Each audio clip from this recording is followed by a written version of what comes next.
क्या आपको मालूम है कि आपके द्वारा ग्रहण किए गए भोजन आखिर कितने लंबे समय तक आपके भोजन में रहता है? नहीं। क्या आपको मालूम है कि आपके भोजन को आप जो भोजन ग्रहण करते हैं उसको तय करने में कितनी लंबी यात्रा तय करनी पड़ती है? नहीं। क्या आपको मालूम है कि हम जब शीर्षासन करते हैं या अगर कोई व्यक्ति उल्टा लटका देता है बांध करके, तभी पर अगर हम खाना खाएं तभी पर भोजन हमारे आमाशय यानी पेट में चला जाएगा? ये भी मालूम नहीं था। क्या आपको ये मालूम है कि आखिर जब भी खाना खाते हैं तो आखिर ये खाना हमारे पेट में क्यों जाता है, ये फेफड़े में क्यों नहीं चला जाता है? नहीं। तो आज की इस वीडियोज़ में मैं आप लोगों को इन सारी कहानी को बताने जा रहा हूँ और आखिर ये चीज़ भी बताने जा रहा हूँ कि आखिर ये भोजन, जिस भोजन को आप ग्रहण करते हैं उसमें उपस्थित न्यूट्रिएंट्स, ग्लूकोज, प्रोटीन आखिर कैसे हमारे शरीर को ऊर्जा देते हैं और शक्ति देते हैं और किस तरीके से हम जीवित रहते हैं और यह किस तरीका से एक मुट्ठी चावल या एक टुकड़ा रोटी द्वारा आपको ग्रहण किए गए इससे किस तरीके से ऊर्जा मिलता है। आज हम आपको ह्यूमन डाइजेस्टिव सिस्टम यानी मनुष्य के पाचन तंत्र के बारे में पूरा डिटेल बताने जा रहा हूं। अगर आप ये इस वीडियो के द्वारा नहीं समझ पाएंगे तो हमको पूरा उम्मीद है कि आप कोई भी वीडियो के द्वारा नहीं समझ पाएंगे। हम क्लास 10 के पहला चैप्टर के लाइफ प्रोसेस के ह्यूमन डाइजेस्टिव सिस्टम के बारे में पढ़ाने जा रहे हैं। तो देखिए मैं, जैसे ही आप एक मुट्ठी चावल या एक टुकड़ी चावल एक रोटी को आप अपने मुंह में लेते हैं और ऐसे ऐसे चबाते हैं तो आपका पाचन तंत्र यानी पूरा काम करने लगता है। लेकिन आपको इस चीज को जानने से पहले आपको जानना पड़ेगा कि आखिर पाचन तंत्र कहते किसको है। आपके रोटी के द्वारा या आपकी एक मुट्ठी के चावल के द्वारा निकाले गए न्यूट्रिएंट्स और ग्लूकोज और प्रोटीन, वसा, अम्ल, इन सारी प्रक्रियाओं को जितने अंगों के द्वारा हो करके गुजरना पड़ता है, जितनी फैक्ट्रियों के द्वारा आपके शरीर में हो करके गुजरना पड़ता है, इस सबको छांटने के लिए उन सारी प्रक्रियाओं के सम्मिलित रूप को हम कहते हैं पाचन तंत्र। यानी मनुष्य के पाचन तंत्र में देखा जाए तो आपको 5 चीजें से आपका मुख से यानी आपका जो भोजन है, जो एक मुट्ठी चावल है, जो आपको 5 चरणों से होकर के गुजरता है। सबसे पहला नंबर है आपका मुख, यानी मुंह से गुजरना पड़ता है और मुंह पर के फिर यहाँ से आता है, नीचे आता है, इसको कहते हैं हम ग्रास नली कहते हैं। और यहाँ पे उपस्थित होता है पेट, जिसका नाम है अमाशय। और अमाशय से जस्ट नीचे में आता है क्या, छोटी आंत। और छोटी आंत से फिर आता है नीचे एक बड़ी आंत और बड़ी आंत के बाद द्वारा आता है फिर मलाशय के बाद रेक्टम यानी फिर एनस के द्वारा बाहर निकल जाता है, ये मल के रूप में। लेकिन इसको जितनी आसानी से हमने आपको बता दिया, इतनी आसानी से ये सिस्टम चलता नहीं है। जैसे ही एक मुट्ठी चावल को हम मुंह में लेते हैं तो हमारे मुंह में उपस्थित दांत और जीभ और सलाइवा यानी लार, ये तीनों क्रियाएं करने लगती है। दांत का काम यह होता है कि भोजन को छोटे छोटे टुकड़ों में तोड़ देना और छोटे छोटे टुकड़ों में तोड़ने के बाद इसमें उपस्थित कार्बोहाइड्रेट भी होता है। और लार का कार्य यह है कि लार हमारे भोजन को चिपचिपा बना देता है और इसमें एक एंजाइम भी उपस्थित होता है जिसको हम कहते हैं एमिलेज, और यही कार्बोहाइड्रेट को यानी कार्बोहाइड्रेट की बड़ी बड़ी गोलिकाओं को तोड़ने देता है। अगर क्वेश्चन में पूछा जाए कि शरीर में सबसे पहले पाचन कहाँ से स्टार्ट होता है तो आपका जवाब होना चाहिए मुख से, क्योंकि मुख में ही सबसे पहला पाचन तंत्र यानी पाचन की क्रिया स्टार्ट हो जाती है। और उसके बाद जीभ है, जो कि जीभ कार्य करता है, भोजन को मिलाने में कार्य करता है, दांतों तक पहुंचाने में कार्य करता है, जीभ का कार्य है। और उसके बाद भोजन हमारे मुख से निगलने के बाद, जैसे ही आप निगलते हैं तो यहाँ पे 2 नलियाँ होती है, 2 नलियाँ। सबसे पहले यहाँ से जैसे ही निगलते टाइम आपको मिलेगा ग्रसनी, जिस नली के द्वारा 2 टुकड़ों में टूटता है। एक आ जाता है कंठ द्वार और एक आ जाता है निगल द्वार। ठीक है, एक आता है कंठ द्वार, एक आता है निगल द्वार। और इसी के बीच में रहता है ट्रैकिया नहीं, इसी के बीच में रहता है एपिग्लोटिक्स। हम जैसे ही भोजन को ऐसे निगलते हैं, वैसे ही क्या है कि वो एपिग्लोटिक्स है जो फेफड़े साइड वाला जो है पाइप को क्या करता है, बंद कर देता है। और बंद होने के बाद क्या करता है, भोजन चला जाता है ग्रास नली से अमाशय की तरफ चल जाता है। लेकिन पानी भी हम पीते हैं तो देखते हो आप एक चीज को गौर कीजिए कि जब भी आप खाना खाते समय अगर निगलते हैं तो उस समय आप सांस नहीं ले सकते हैं, या अपने मुंह को बंद कर लीजिए और नाक को भी बंद कर लीजिए। आप निगलने का प्रयास कीजिए, नहीं निगल पाएंगे, क्योंकि भाई जैसे ही निगलते हैं तो हमारा एपिग्लोटिक्स बंद हो जाता है और एपिग्लोटिक्स बंद होने के बाद हम ना तो निगल पाते हैं दोबारा, जिसकी वजह से क्या है कि सांस फेफड़े की तरफ नहीं जाता और हमारा सांस फूलने लगता है। अब देखिए, यही भोजन है जो ग्रास नली के द्वारा चला जाता है पेट में।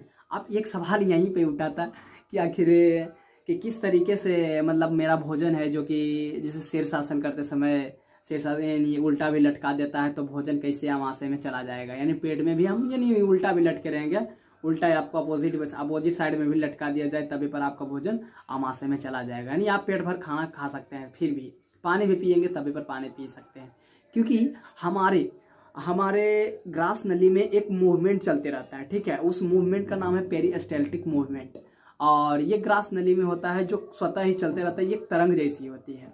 इसमें शिथिलन और संकुचन जैसी प्रक्रियाएं चलती रहती है जब भोजन को जैसे ही ग्रहण करते हैं, और इस दोनों क्रियाओं के नाम को है, इन दोनों क्रियाओं के सम्मिलित रूप का नाम है क्रमाकुंचन, और इसी विधि के द्वारा भोजन खुद ब खुद अपने आप आगे की तरफ जाते रहता है, ठीक है। और उसके बाद ये भोजन जैसे ही ये चला जाता है आमाशय में, अब ये और स्वतः ही चला जाता है। लेकिन एक सवाल फिर से उठाता कि आखिर उल्टा लटकने के बाद भोजन इसी साइड में क्यों नहीं आ जाएगा, आमाशय में जो भी पड़ा रहता है भोजन, आमाशय में जो भी हम खाना खाए हैं वो अपोजिट साइड से मुंह से क्यों नहीं निकल जाता है। क्योंकि देखो यार, यहाँ पे एक रहता है आमाशय के ऊपर में, एक रहता है स्फिंक्टर मसल्स रहता है, वही मसल्स है जो कि क्या करता है, जाने के लिए तो दे देता है लेकिन आने के लिए नहीं देता है। जाने के लिए खाना को आमाशय में पहुंचा देता है लेकिन जाने के लिए नहीं देता है। जैसे देखो, घर में आप दरवाजा लगाते हैं तो आप तो अंदर जा सकते हैं, लेकिन गेट को अगर लगा दिया जाए तो क्या आप बाहर उस साइड में गेट खुलता है दोबारा, लेकिन उस साइड से कोई आना चाहे तो आ सकता है, लेकिन जाना चाहे तो गेट को खोल कर ही जाएगा। लेकिन इस प्रक्रिया में क्या है कि गेट लग जाता है, बस आने के लिए इजाजत है, जाने के लिए इजाजत नहीं है। भोजन अब हमारे आमाशय में आ चुका है और आमाशय में पाए जाते हैं। आमाशय की दीवार है जो 3 प्रकार की कोशिकाओं से मिलकर बनी होती है। पहला है म्यूकस कोशिकाएं, और दूसरा है अम्लजन कोशिकाएं, और तीसरा है जाइमोजीन कोशिकाएं। म्यूकस कोशिकाओं से म्यूकस रस का निर्माण होता है, और अम्लजन कोशिकाओं से अम्ल का निर्माण होता है, और जाइमोजीन कोशिकाएं हैं जो कि पेप्सिन यानी पेप्टोन्स का निर्माण करता है, और यही पेप्सिनोजेन से HCl जब क्रिया करता है तो पेप्सिन का निर्माण करता है, ठीक है। अब देखो, इन सभी रसों की क्रियाओं के सम्मिलित रूप का नाम है जठर रस, ठीक है। ये जठर रस नाम है। मैं एक सवाल आपसे पूछना चाहता हूँ, ठीक है। अभी जस्ट आपने मांस खाया होगा, आप कच्चा मांस खाएं या पका मांस खाएं, कोई भी मांस खाए होंगे, आपके आमाशय में आता है, वो पच जाता है। आप हमें इस सवाल का उत्तर दीजिए कि आखिर हमारा जो HCl है जो आमाशय यानी मांस को पका देता है, मांस को है जो पाचन कर देता है, यानी पाचन यानी छोटे छोटे टुकड़े में तोड़ देता है, पच जाता है। लेकिन एक बात बताइए कि वही HCl जो पावरफुल है इतना, उसका HCl का जो pH वैल्यू है वो 0.1 से 0.1 नहीं 1.5 से 2 है, जो कि अगर आप एक कील यानी लोहे के टुकड़े को भी बाई चांस गलती से खा लेते हैं तो उसको भी पचाने की क्षमता रखती है। लेकिन आपकी आमाशय है जो मांस से बनी हुई है, लेयर है उसका जो क्या है, मांस से बना हुआ है। तो आप हमें ये बताइए कि आखिर वो HCl है जो आपके आमाशय को क्यों नहीं पचा लेता है। 1 मिनट इस वीडियो को रोक करके थोड़ा सा पॉज करके आप सोचिए, तब हमको बताना। सोच लिया, बताइए। अब मैं आपको बताता हूँ।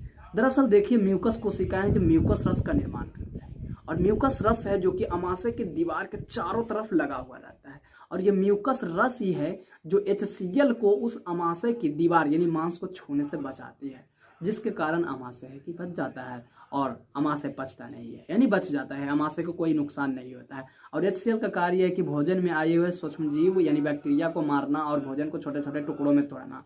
और हमारे आमाशय यानी जठर रस का दूसरा नंबर पर जो रहता है कि वो है प्रोटीन पेप्सिन, जो कि क्या करता है, भोजन में आए हुए प्रोटीन का पाचन करता है।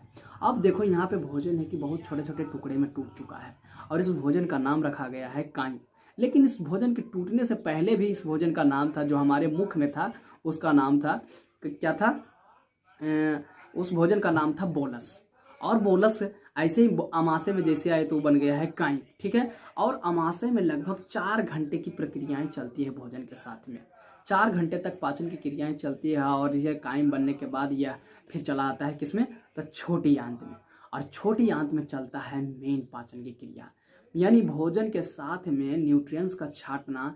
सारी प्रक्रियाओं का अंत इसे छोटी आंत में हो जाता है, और सारा क्रियाएं अधिकतर से अधिकतर सारा संपूर्ण इसी क्रियाओं में होता है।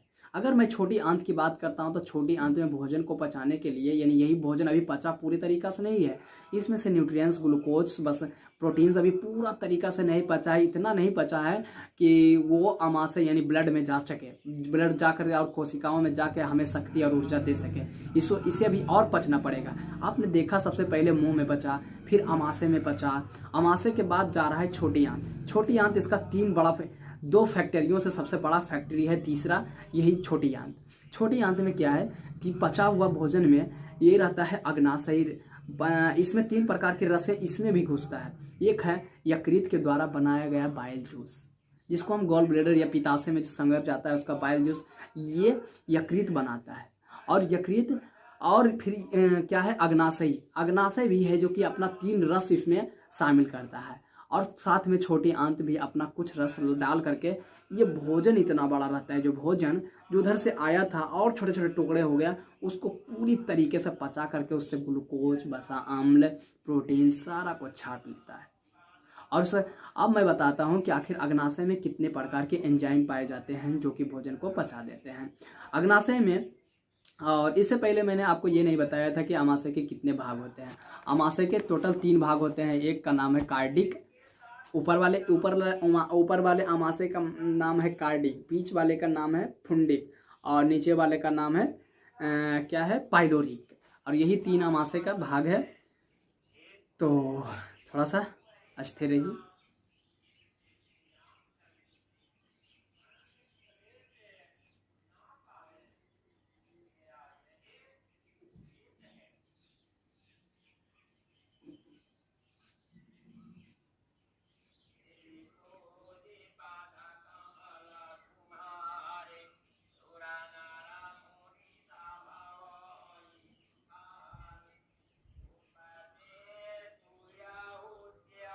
सो फ्रेंड, जैसे ही भोजन हमारे छोटी आंत में प्रवेश करता है तो गौल यानी यकृत के द्वारा, जिस यकृत में उपस्थित होता है पीएच क्या रहता है, पित्ताशय मौजूद रहता है, जिसको हम कहते हैं पित्तरस भी कहते हैं। और इस पित्तरस का पीएच मान है जो कि 7.5 से 8.5 के बीच में रहता है, और इसका ये है जो क्षारीय रहता है। और छोटी आंत में जो क्रियाएं यानी पचाने का क्रियाएं चलते हैं, वो भोजन में आमाशय में क्या था, भोजन अम्लीय माध्यम में था।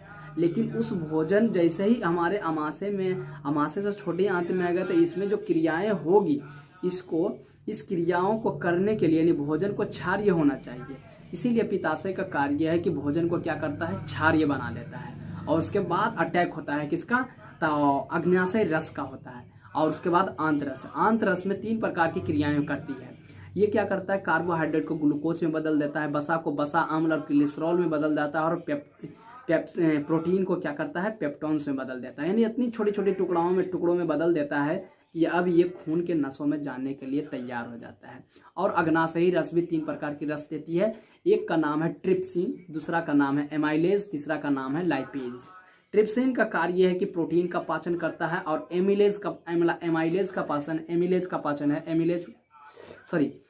एमिलेज की कार्य है कि वह यानी स्टार्च को छोटे छोटे टुकड़ों यानी कार्बोहाइड्रेट में बदल देता है, वो भी जो कि पचा नहीं है उस सब को भी पचा देता है।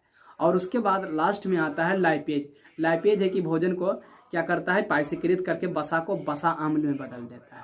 और इस तरीके से हो जाता है हमारे छोटी आंत में संपूर्ण क्रियाएं समाप्त। यानी उसमें बड़ी बड़ी ग्लूकोज, कार्बोहाइड्रेट यानी ग्लूकोज, प्रोटीन, वसा अम्ल, ये सारे छोटे छोटे टुकड़ों में तब्दील हो जाता है। और सबसे बड़ा चीज हमारे छोटी आंत में पाई जाती है विलेय, या इसी को हिंदी में कहते हैं रसांकुर। अब देखो, इस रसांकुर बिलाई में करोड़ों मात्रा में पाई जाती है विलाई, छोटी आंत में करोड़ों मात्रा में पाई जाती है विलाई। और इस विलाई में पाई जाती है नसें। और भोजन जो पचा है उस विलाई से जब टकराता है तो इसमें ग्लूकोज साइड रहता है, वसा अम्ल साइड रहता है, और प्रोटीन साइड रहता है। जैसे ही इस उंगली जैसी संरचनाएं इसकी होती है, उंगली जैसे संरचनाओं में घुसता है यानी यहाँ पर टकराता है, तो इसी से होके गुजरे हुए होते हैं नस यानी रक्त वाहिनियां। और वहां से जैसे ही एंटर करता है तो ग्लूकोज उस बिलाई के अंदर चला जाता है, और वहीं रहता है ब्लड वेसल्स रहता है। उस ब्लड वेसल्स में ग्लूकोज घुस जाता है, वसा अम्ल घुस जाता है, प्रोटीन घुस जाता है। घुसते हुए उस ब्लड वेसल्स के सहारे पूरा शरीर में चला जाता है ग्लूकोज, और ये ग्लूकोज हमारे चला जाता है हर कोशिका के पास चला जाता है, यानी माइटोकॉन्ड्रिया के पास। ठीक है।